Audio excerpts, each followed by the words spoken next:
बेटी बचाओ बेटी पढ़ाओ का है। प्रदेश में मुख्यमंत्री कन्या सुमंगला की योजना है। इसी प्रकार से बेटी जब शादी ब्याह के योग्य हो जाए, माँ बाप की स्थिति उस प्रकार की नहीं है, तो मुख्यमंत्री सामूहिक विवाह की योजना भी हम लोगों ने प्रदेश के अंदर लागू की है।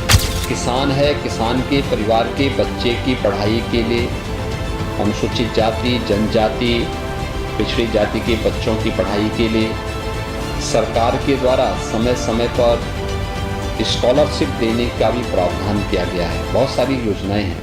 वैज्ञानिक सोचिए कि जो अच्छा है, एनसीईआरटी ने मैथ्स है, साइंस है, कॉमर्स है, अन्य विषयों को लेकर के जो अपने यहाँ शोध किए थे उसको हम लोगों ने माध्यमिक शिक्षा की पाठ्यक्रम का हिस्सा बनाया। लेकिन इसके साथ ही हम लोगों ने एक व्यवस्था और राज्य में की कि किसी भी बच्चे को बाद में उसके सर्वांगीण विकास के लिए आवश्यक है कि वो अपने अतीत के बारे में जानकारी रखता हो।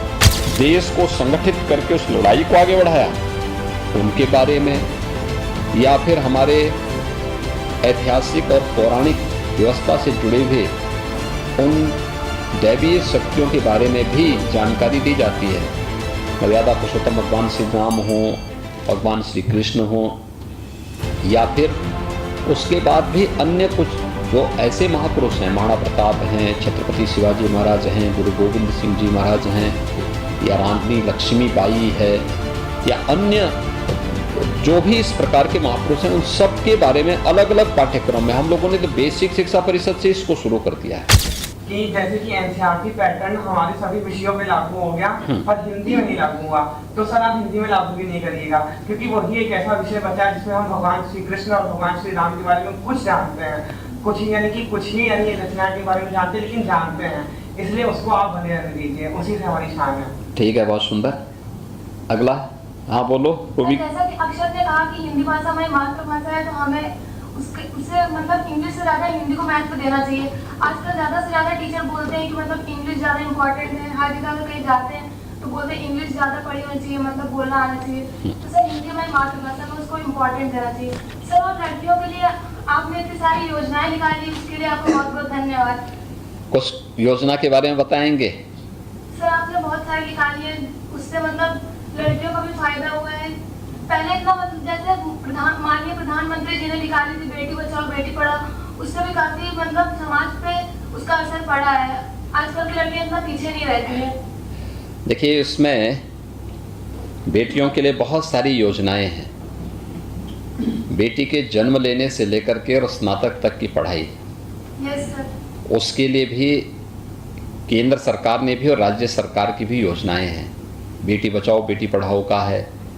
प्रदेश में मुख्यमंत्री कन्या सुमंगला की योजना है। इसी प्रकार से बेटी जब शादी ब्याह के योग्य हो जाए, माँ बाप की स्थिति उस प्रकार की नहीं है, तो मुख्यमंत्री सामूहिक विवाह की योजना भी हम लोगों ने प्रदेश के अंदर लागू की है।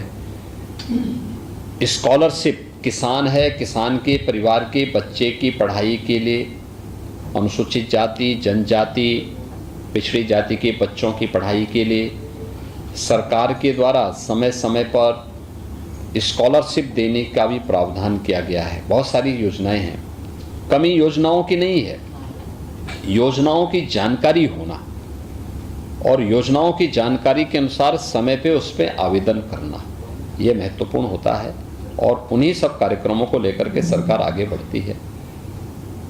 जहाँ तक हिंदी या इंग्लिश की बात की गई है, हिंदी हमारी राजभाषा है और इसको नियमित अभ्यास का हिस्सा हमें बनाना चाहिए। हम लोगों ने एक वैज्ञानिक सोच के साथ पाठ्यक्रम को तैयार करने का कार्यक्रम किया है। खासतौर पर वैज्ञानिक सोचिए कि जो अच्छा है, एनसीईआरटी ने मैथ्स है, साइंस है, कॉमर्स है, अन्य विषयों को लेकर के जो अपने यहाँ शोध किए थे उसको हम लोगों ने माध्यमिक शिक्षा की पाठ्यक्रम का हिस्सा बनाया। लेकिन इसके साथ ही हम लोगों ने एक व्यवस्था और राज्य में की कि किसी भी बच्चे को बाद में उसके सर्वांगीण विकास के लिए आवश्यक है कि वो अपने अतीत के बारे में जानकारी रखता हो,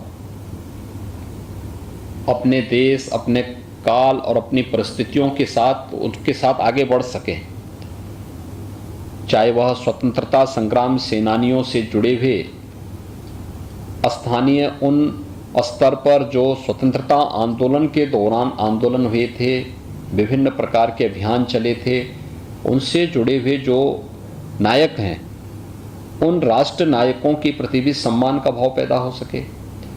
देश की आज़ादी के लिए जिन महापुरुषों के नेतृत्व में पूरा अभियान चला था उनके बारे में, या विदेशी आक्रांताओं के खिलाफ जिन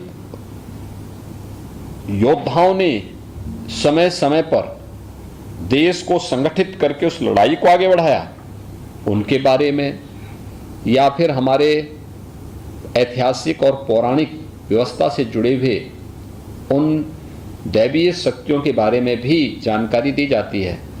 मर्यादा पुरुषोत्तम भगवान श्री राम हो, भगवान श्री कृष्ण हो, या फिर उसके बाद भी अन्य कुछ जो ऐसे महापुरुष हैं, महाराणा प्रताप हैं, छत्रपति शिवाजी महाराज हैं, गुरु गोविंद सिंह जी महाराज हैं, या रानी लक्ष्मीबाई है, या अन्य जो भी इस प्रकार के महापुरुष हैं, उन सब के बारे में अलग अलग पाठ्यक्रम में हम लोगों ने तो बेसिक शिक्षा परिषद से इसको शुरू कर दिया है।